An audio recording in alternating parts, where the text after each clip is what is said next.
நான் ஜாக்கி சேகர், கதைப்போமா சேனலுக்காக ஸ்காட்லாண்டில் இருந்து. இந்த எபிசோடில் நம்ம பார்க்க போகிறது சிஜேபி, கரப்பாம்பூச்சி Janata party, cockroach Janata party, கரப்பாம்பூச்சி ஜனதா பார்ட்டி, நீங்கள் எப்படி வேணாலும் அதை சொல்லிக்கலாம்.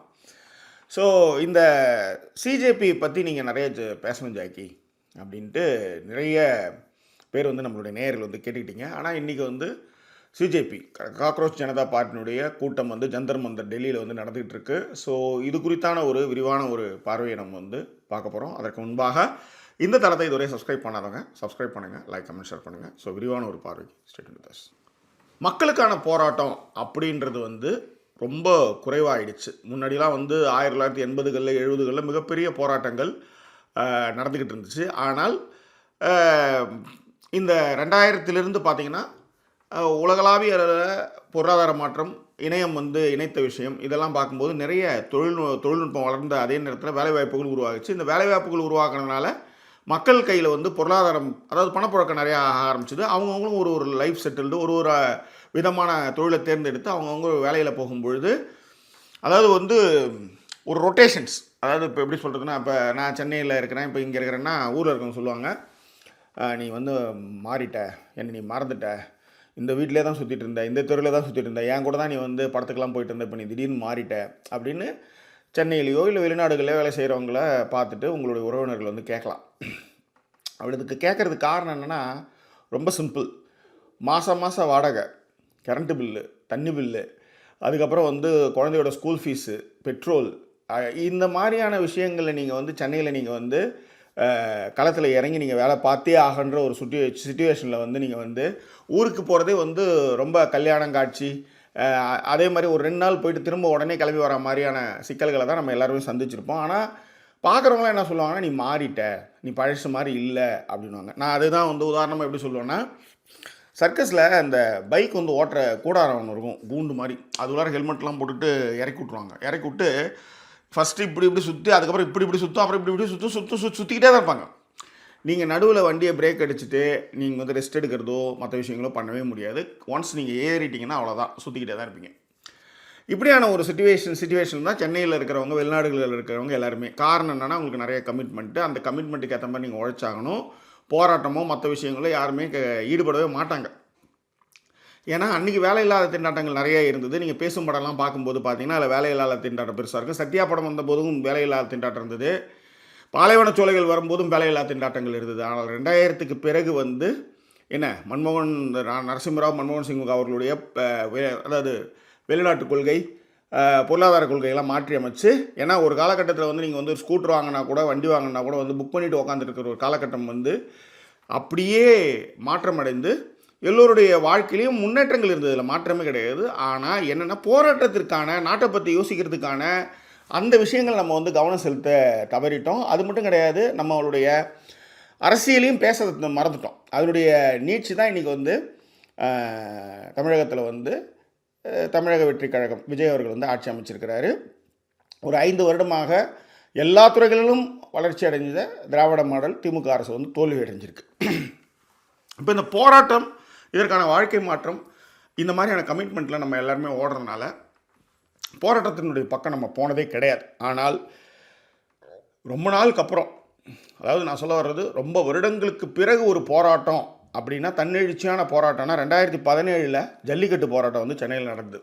அந்த ஜல்லிக்கட்டு போராட்டத்தில் எனக்கு உடன்பாடே கிடையாது. காரணம் என்னென்னா, இந்த அன்றைய காலகட்டத்தில் உங்களுக்கு பொழுதுபோக்காக மாடுகளை துன்புறுத்தி பண்ணுற ஒரு விஷயம், இன்றைக்கி அது வழக்கொழிஞ்சு போகணும் அப்படின்றது தான். இன்னமும் மாட்டு வண்டியில் போயிட்டுருக்கோம், அதையே பிடிச்சிட்டியா தொங்கிட்டு இருக்கணும் அப்படின்றது தான். ஒரு எருதையோ இல்லை பசுமாட்டையோ, அதாவது நீங்கள் சாப்பிட்றதுக்காக சாப்பிடுச்சா கூட பிரச்சனை இல்லை, கொஞ்சம் கொஞ்சமாக அதை துன்புறுத்துகிற விஷயங்கள் இருக்குல்ல, அது ரொம்ப ரொம்ப தவறு அப்படின்றதையும், அதனால் எந்த ஒரு பெரிய பாதிப்புகளும் நம்ம ஏற்படலை அப்படின்றதும், இதுக்கு நிறைய ஓலா கதைகள் பின்னாடி இருந்தது, அது பக்கம் நான் போக விரும்பலை. ஆனால் என்னை பொறுத்தவரை என்னென்னா, அந்த நேரத்தில் தான் பன்னீர்செல்வம் அவர்கள் அப்போ தமிழகத்தில் ஆட்சி பொறுப்பில் இருந்தார். அப்போ தான் நீட்டுக்கெல்லாம் கையெழுத்தெல்லாம் போட ஆரம்பித்தாங்க. நீட்டு, அதாவது நம்ம இங்கே ஜல்லிக்கட்டு போராட்டத்தை இங்கே மெரினாவில் பண்ணிட்டு இருக்கும்போது திமுக நீட்டுக்கு எதிரான போராட்டத்தை முன்னெடுத்துச்சு.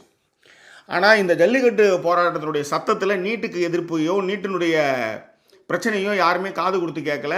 எப்பயுமே வந்து இந்த மாதிரியான ஒரு கவன திசை திருப்பல்னு ஒன்று இருக்கும்ல, அந்த விஷயத்தில் தான் வந்து அன்றைக்கி வந்து தமிழ்நாடு வந்து சிக்கிச்சு. அதனுடைய ஆபத்தை இன்றைக்கி தான் வந்து டெல்லியில் இருக்க ஜந்தர் மந்தரில் இளைஞர்கள் வந்து இந்தியாவில் இருக்கக்கூடிய வடமாநில இளைஞர்கள் ஒன்று கூடி இப்போ தான் அதுக்காக போராட்டம் நடத்துகிறாங்க. ஆனால் இதற்கான போராட்டத்தை நாம் வந்து 10 வருடங்களுக்கு முன்பாகவே இந்த போராட்டங்கள் இதனுடைய தீமைகளை நம்ம வந்து பேச ஆரம்பிச்சிட்டோம். இன்றைக்கி தான் அவங்களுக்கு அது புரிஞ்சிருக்குது.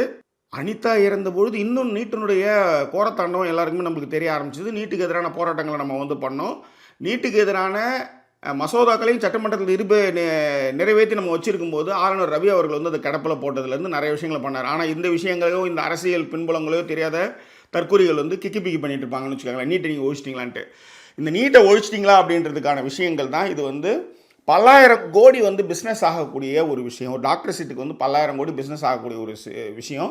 அதுக்கு தான் இந்த நீட் என்ற நுழைவுத்துறை வந்து மேல்தட்டு உயர்ஜாதி மக்கள் வந்து பயன்பெறுற வகையில் இந்த திட்டங்களை வடிவமைச்சு கொஸ்டினை ரிலீஸ் பண்ணி நிறைய தகுதி திட்டங்கள் இதில் நடக்க ஆரம்பித்தப்போ தான் இன்றைக்கு ஒரு வட இந்திய மீடியாவில் கூட ஒரு வீடியோ வந்தது. பூனல் எடுத்து காமிச்சு இதன் மேலே சத்தியமாக சொல்கிறேன், நான் நரேந்திர மோடியை வந்து நான் வந்து மன்னிக்கவே மாட்டேன், அவரை வந்து நான் வந்து எலெக்ஷனில் ஜெயிக்க வைக்கவே மாட்டேன் அப்படின்னு ஒரு பிராமணர் வந்து சொல்கிற மாதிரி ஏதோ பூனல் போட்டவங்க வந்து ஒருத்தவங்க வந்து அது மேலே சத்தியம் பண்ணி சொல்கிறாங்கன்னு வச்சுக்காங்களேன். ரைட். இந்த கரப்பான்பூச்சி ஜனதா பார்ட்டிக்கு வந்து சொல்கிறதுக்கு முன்னாடி இவ்வளோ பெரிய விஷயம் நான் ஏன் அதை சொல்லிட்டு வரேன் அப்படின்னா, இப்போ தான் வந்து கரப்பான்பூச்சி ஜனதா பார்ட்டியின் மூலமாக நீட் எதிர்ப்பையும் சிபிஎஸ்சியில் வந்து மாணவர்கள் வந்து அவஸ்தைப்பட்டதையும் முன்னிறுத்தி இன்றைக்கி ஜந்தர் மந்தரில் இந்த போராட்டம் நடந்து கொண்டு இருக்கின்றது. ரைட்.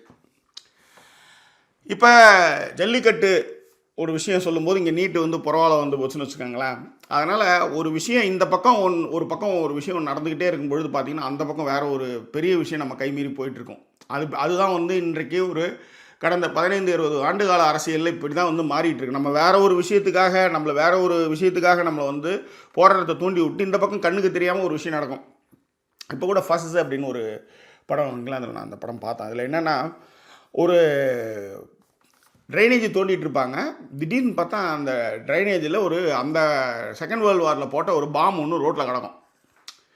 ட்ரைனேஜ் தோண்டிகிட்டு இருக்கும்போது ஒரு பெரிய விஷயம் பண்ணிகிட்டு இருக்கும்போது பார்த்தா பாம்பு இருக்கும். அந்த பாம்பு வெடிச்சதுன்னா அங்கே சுற்றுப்பட்டில் இருக்கிற ஒரு 200 மீட்டர் தூரத்தில் இருக்கிற எல்லா அந்த வீடுகள்லாம் காலி ஆகிடும். அப்படின்றதுனால என்ன பண்ணுவாங்க, அரசாங்கம் இந்த பாம்பை டிஃப்யூஸ் பண்ணுற அதே நேரத்தில், அதாவது 2ஆம் உலகப் போரில் போட்ட பாம்பை டிஃப்யூஸ் பண்ணுறதுக்கான விஷயத்துக்கு சுற்றுப்பட்டில் ஒரு 500 மீட்டரில் இருக்கிற குடும்பங்களை எல்லாம் பண்ணிகிட்ருப்பாங்க. இந்த மாதிரி நேரத்தில் தான் வந்து அங்கே ஒரு பேங்க்கில் வந்து கொலை நடக்கும். இந்த தேரி தான் வந்து நிறைய போராட்டங்களுக்கு பின்னாடி இருக்குன்னு வச்சுக்கோங்களேன். ஏன்னா இந்த தன்னெழுச்சியான போராட்டங்கள் பிரச்சனை கிடையாது, ஆனால் இதுலேயும் நிறைய சந்தேக கண் கொண்டு பார்க்க வேண்டிய விஷயங்களாக இருக்குது. இப்போ உதாரணத்துக்கு வந்து அண்ணா ஹசாரே வந்து ஒருத்தர் வந்தார் 2011 வந்து 2G ஊழலை வந்து முன்வைத்து பாருங்கள் ஊழல் பெருகிடுச்சு அப்படின்னாங்க. இன்றைக்கி 85 ரூபா இந்த பெட்ரோல் வந்து 110 ரூபா வரலையும் போய் இன்னும் 100 ரூபாயில் தான் வச்சுருக்காங்க. க்ரூட் ஆயில் கம்மியானாலும் சரி, பேரல் விலை கம்மியானாலும் சரி, அதிகமானாலும் சரி, அதை பற்றி அவங்க கவலைப்பட்டதே கிடையாது. இதே மாதிரி தான், அதாவது காங்கிரஸை வந்து குறை சொல்லிட்டு உள்ளார அந்த பிஜேபி இன்றைக்கி 15 வருட காலமாக சிம்மாசனத்தில் வீற்றிருக்கின்றது இந்தியாவில். ஸோ அதே தான் வந்து இன்றைக்கி தமிழ்நாட்டில் ஒரு ஆட்சி வந்து இரட்டை இலக்க பொருளாதார வளர்ச்சி எல்லாத்தையும் பின்னுக்கு தள்ளி நாட்டில் வந்து கொலை பாலியல் வன்கொடுமைலாம் அதிகமாக இருக்குன்னு ஒரு விஷயத்தை வந்து போதாகரப்படுத்தி இன்றைக்கி அதை விட பெரிய விஷயங்கள், அதை விட மிக மோசமான குற்ற விஷயங்கள் வந்து தமிழ்நாட்டில் நடந்துகிட்ருக்கு. இதுக்கு பின்னாடி வந்து இதே எப்படி வந்து இப்போ வந்து ஒரு 15 வருடமாக மோடி அவர்களுக்கு வந்து ஒரு ஊடக சப்போர்ட் எந்த அளவுக்கு பெருசாக இருக்குதோ அதே சப்போர்ட் இப்போ வந்து நம்ம விஜய் அவர்களுக்கும் இருக்குன்னு வச்சுக்காங்களேன்.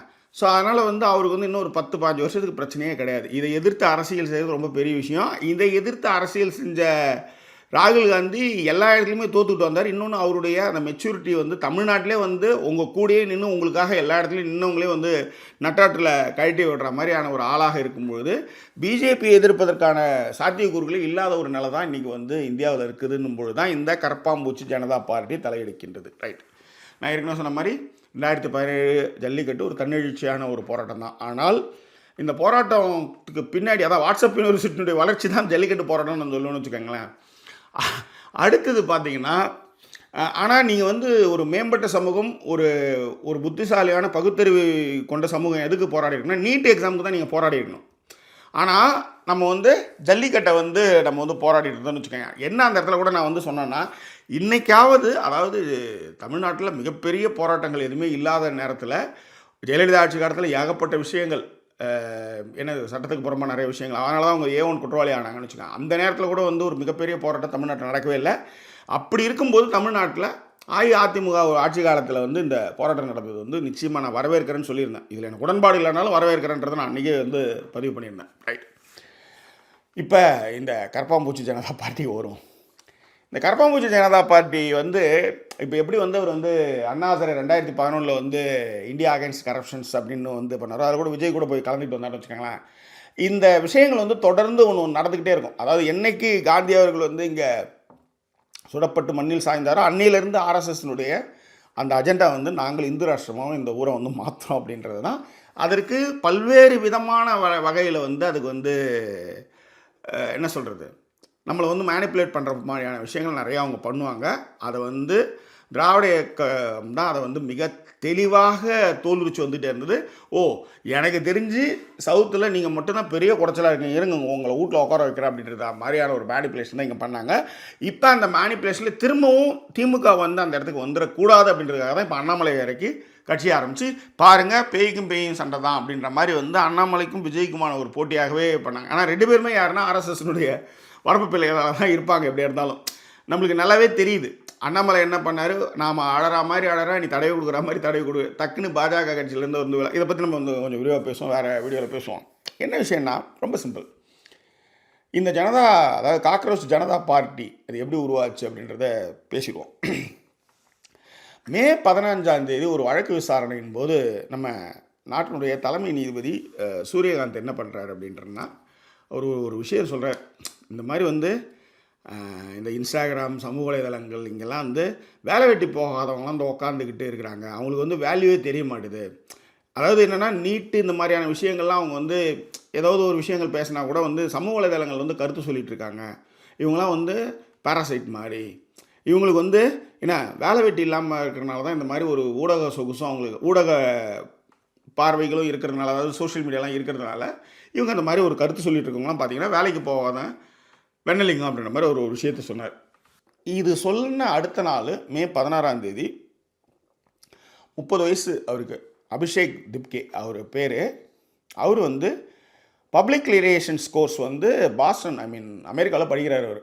ஓகே, அவர் வந்து தன்னுடைய பேஜில் என்ன பண்ணுறாருன்னா, இந்த மாதிரி நாங்கள் வந்து கரப்பாம்பூச்சி தான், காக்ரோச் தான், நீங்கள் சொன்ன மாதிரி நாங்கள் கரப்பாம்பூச்சி தான், அதாவது கரப்பாம்பூச்சி மாதிரி வேலை இல்லாத வெட்டியாக இருக்கிறவங்க தான் அவங்க அப்படின்றத வந்து தலைமை நீதிபதி சொன்னதுனால அடுத்த நாள் அதாவது மே 15 சொல்கிறார். மே 16 வந்து அவர் என்ன சொல்கிறாருன்னா, ஆமாம் நாங்கள் கரப்பாம்பூச்சி தான் அப்படின்னு சொல்லிவிட்டு அதுக்கு என்ன அவர் வந்து சொல்கிறாருன்னா, voice of the lazy and unemployed அப்படின்னு அந்த கேப்ஷனை போட்டு இந்த கரப்பாம்பூச்சி அதாவது கரப்பாம்பூச்சி காக்ரோச் ஜனதா பார்ட்டி அப்படின்னு அந்த பேரை வந்து அதுக்கு வைக்கிறார், சூட்டுறார்.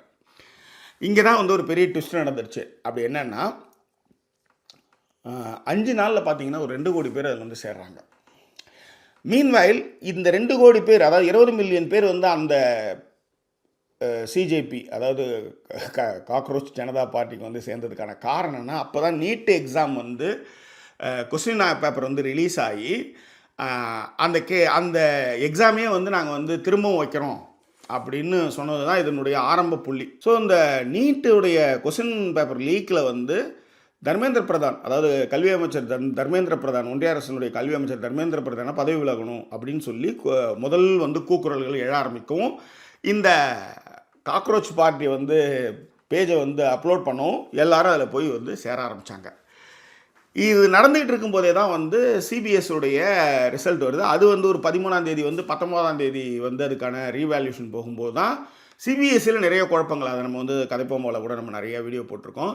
அந்த குழப்பங்களில் என்ன ஆச்சு அப்படின்னா, நிறைய பேருடைய மார்க் வந்து மாறிச்சு. நிறைய பேருக்கு வந்து அவங்களோட உழைப்புக்கான வெகுமதி இல்லை. அதே மாதிரி ஒரு டெண்டர் கொடுத்ததுல ஊழல், அதுன்னு ஏகப்பட்ட விஷயங்கள் வந்து ஒரு 3 பசங்க வந்து அதை வந்து கண்டுபிடிச்சி தர்மேந்திர பிரதானுக்கு வந்து மிகப்பெரிய குறைச்சலை கொடுக்க ஆரம்பிச்சிட்டாங்க.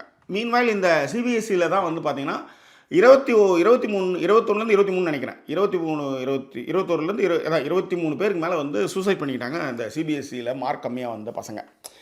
ஸோ இதன் பிறகு வந்து இந்த பிரச்சனை வந்து பெருசாகும். இந்த காக்ரோச் ஜனதா பார்ட்டியுடைய விஷயமும் இதில் வந்து உள்ளார நுழையவும் மக்கள் எல்லாரும், அதாவது மிக முக்கியமாக இளைஞர்கள் இதற்கு ஆதரவு வந்து கொடுக்க ஆரம்பிச்சிட்டாங்க. அதாவது என்ன தின்னா பித்தன் தெளியுன்றது தெரியாமல் என்ன பண்ணலாம், இப்போ இதுக்கு ஒரு தீர்வு என்ன, யார்கிட்ட போய் முறையிடுறதுன்னே தெரியல.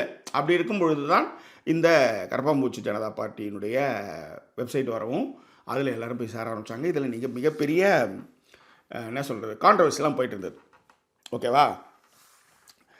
இந்த மாதிரியான ஒரு சிச்சுவேஷனில் தான் இந்த கரப்பாம்பூச்சி ஜனதா பார்ட்டியை ஆரம்பித்த அபிஜித் டிப்கே வந்து இந்தியா வருவதாக சொல்லவும், இந்தியா வர்றதை பார்த்தா அவங்க அப்பா அம்மாலாம் என்ன சொல்கிறாங்கன்னா, இது வந்து ஆளுங்கட்சிக்கு எதிரான ஒரு விஷயம், நீ படிக்க போனியா, வேலையை பார்த்தியா, அதை பண்ணாமல் இந்த அரசியல்லாம் பேசி ஏன்டா நீ வந்து பிரச்சனையை பெருசாக்குற அப்படின்னு அவங்க அப்பா அம்மாலாம் பதற ஆரம்பிக்கும் பொழுது, இந்த அபிஷித் டிப்கே என்ன பண்ணுறாருன்னா, அபிஷித் டிப்கே, அதான் அவர் தான் நிறுவனர் இந்த கரப்பாம்பூச்சி ஜனதா பார்ட்டி. அவர் என்ன பண்ணுறாருன்னா, வெறும் மே 15 ஆரம்பித்து இதோ இன்றைக்கி என்ன ஜூன் 6க்கெலாம் வந்து ஒரு 15 நாள் 20 நாள் தான் எல்லாமே.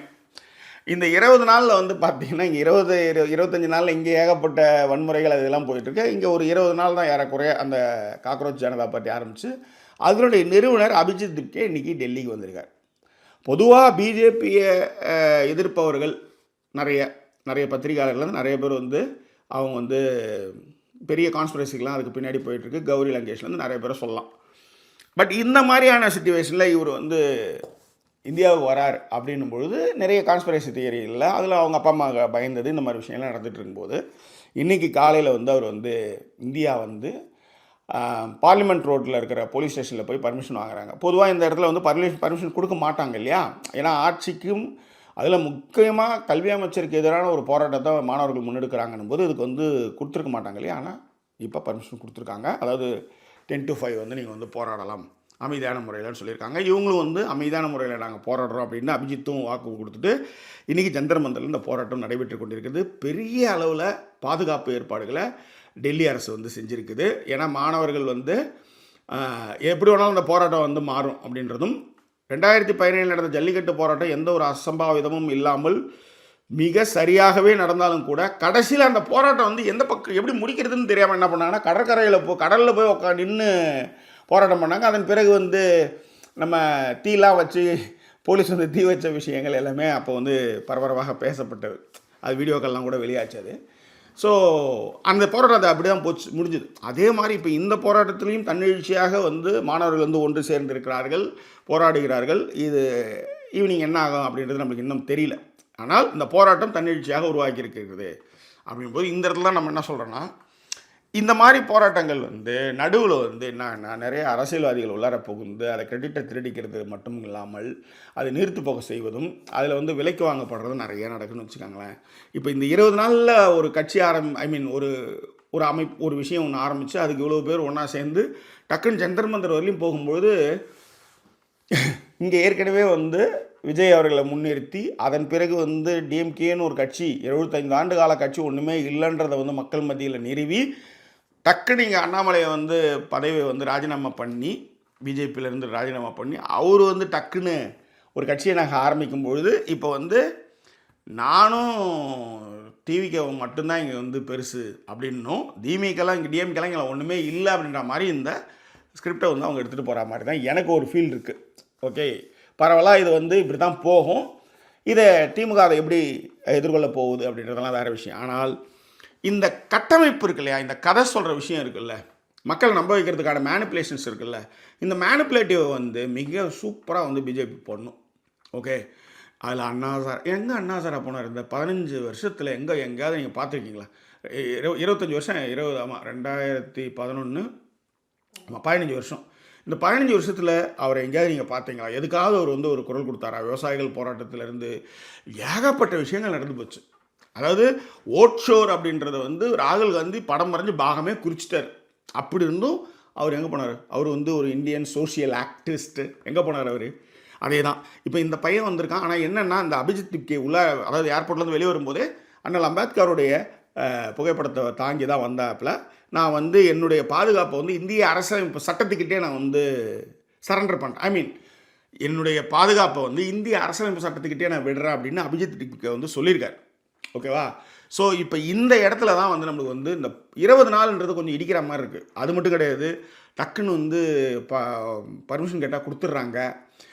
இப்போ 2026 தேர்தலை வந்து நான் எப்படி பார்த்தேன் அப்படின்னா, விஜய் அப்படின்ற ஒருத்தர் புதுசாக வந்திருக்காரு. 2 வருஷம் கட்சியை ஆரம்பித்து வந்திருக்காரு. மக்கள் வந்து இந்த அளவுக்கு வந்து மக்கள் நலத்திட்டங்களை டிஎம்கே வந்து அவ்வளோ செஞ்சுருக்குது. அப்படி இருந்தும் இவர் வந்து உள்ளார வந்திருக்காரு. இப்போ இவருக்கான பலம் என்ன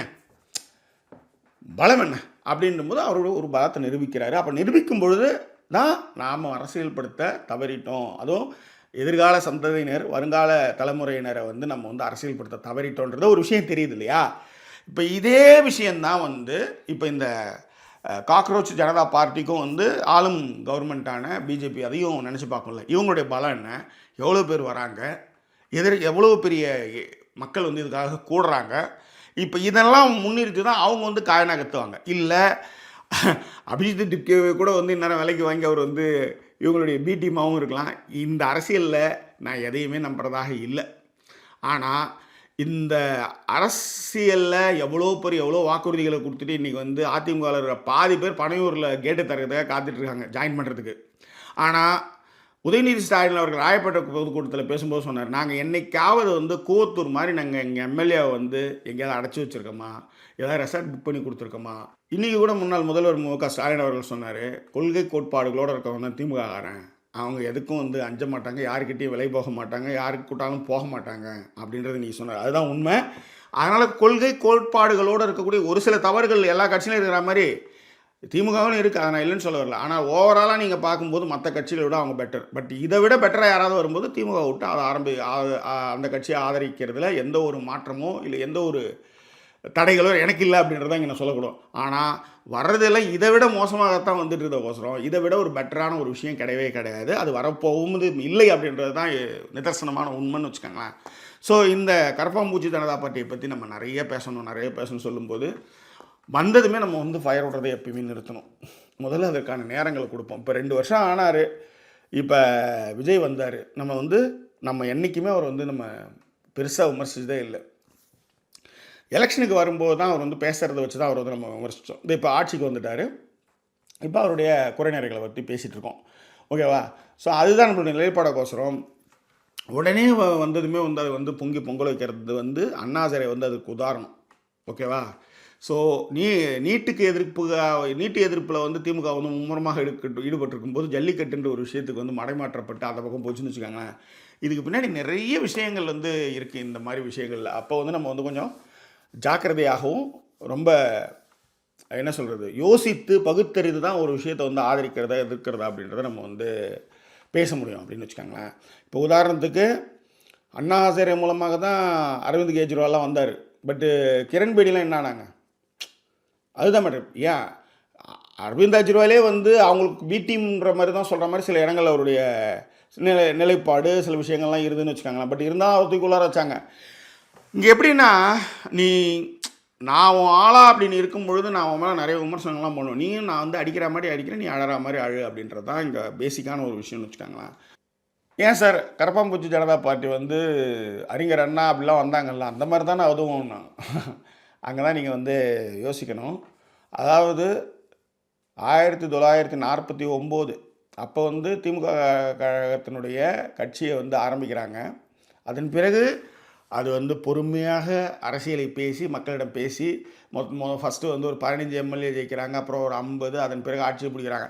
இதுதான் வந்து 75 ஆண்டு கால பயணத்துக்கு வந்து இதுதான் விதை. இதுதான் இப்படி தான் பேசி பேசி பேசி கொஞ்சம் கொஞ்சமாக மக்களை மாட்டி மாட்டி மாட்டி இங்கே எட்டு வரோம். ஒரே நாளில் வர்றது வந்து எப்பயுமே வந்து பெருசாக நிற்காது. 2 வருஷத்தில் ஆரம்பித்தவர் வந்துட்டார், பார்ப்போம் என்னெல்லாம் செய்கிறாரு அப்படின்ட்டு. மாநில உரிமைகள்லேருந்து ஒன்றும் இல்லை, முதலமைச்சர் போய் பிரதமரை சந்திக்கிறார். பெரிய கோரிக்கைகள்லாம் ஒன்றுமே கிடையாது. ஒரு கவர்மெண்ட் ஜியோ பாஸ் பண்ணுற விஷயத்துக்கே வந்து தமிழ் தாயை வாழ்த்துறாங்க, பாடலாமா அப்படின்னு அவர் கேட்குறார். யார் பிரதமர்கிட்ட. இதுதான் அவருடைய முதல் கோரிக்கையாகவே இருக்குது. இந்த மாதிரி விஷயமே தெரியாதவர் தான் அங்கே உட்காந்துட்ருக்கார். ஆனால் இதே வந்து கேரளாவில் வந்து தற்போது பதவியேற்றிருக்கிற முதலமைச்சர் சொன்னார், அதெல்லாம் ஒன்றுமே கிடையாது, நாங்கள் வந்து அப்படி ஒன்றும் பெரிய சட்டம்லாம் ஒன்றுமே கிடையாது, அதை நாங்கள் வந்து பார்த்துக்குறோம், நாங்கள் அப்படிலாம் பாட மாட்டோம், அந்த மாதிரிலாம் முன்னெல்லாம் நாங்கள் பாட மாட்டோம் அப்படின்னு அவர் வந்து சொல்கிறார். ஸோ இதுதான் வந்து இருக்கிற வித்தியாசம்னு வச்சுக்காங்க. அனுபவமுக்கும் முதல்ல வந்து எதுவுமே தெரியாமல் வந்து உட்காந்துக்கிறதுக்கான விஷயம் இதுதான். இதெல்லாம் அரசியலில் நிறைய பார்த்துட்ருக்கோம். பட்டு புதுசாக இந்த கரப்பான்பூச்சி ஜனதா பார்ட்டி வந்திருக்கு. எனிவே முதலாக பிஜேபி கவர்மெண்ட்டில் அந்த கவர்மெண்ட்டில் இருக்க ஒரு அமைச்சரை எதிர்த்து ஒரு போராட்டம் அதுவும் மாணவர்களால் தொடங்கப்பட்டிருக்கிறது என்பதும் அது வந்து நீட்டாக, அதாவது ரொம்ப ஃபோர்ஸ்ஃபுல்லாக அந்த நீட்டு இந்த சிபிஎஸ்சி விஷயங்கள் முக்கியமாக நீட்டை வந்து இந்த போராட்டத்தின் மூலமாக தூக்கி எறிஞ்சாங்கன்னா நிஜமாகவே நம்ம வந்து காக்ரோச் ஜனதா பார்ட்டி வந்து கண்டிப்பாக வரவேற்போம் அப்படின்றதும், இது குறித்தான உங்கள் கருத்துக்களை பின்னங்களை தெரியப்படுத்துங்க அப்படின்றதும், மீண்டும் வேறொரு எபிசோடில் உங்களை நான் சந்திக்கிறேன். அது ஒரு நன்றி கூறிய உங்கள் ஜாக்கி ஷேக்.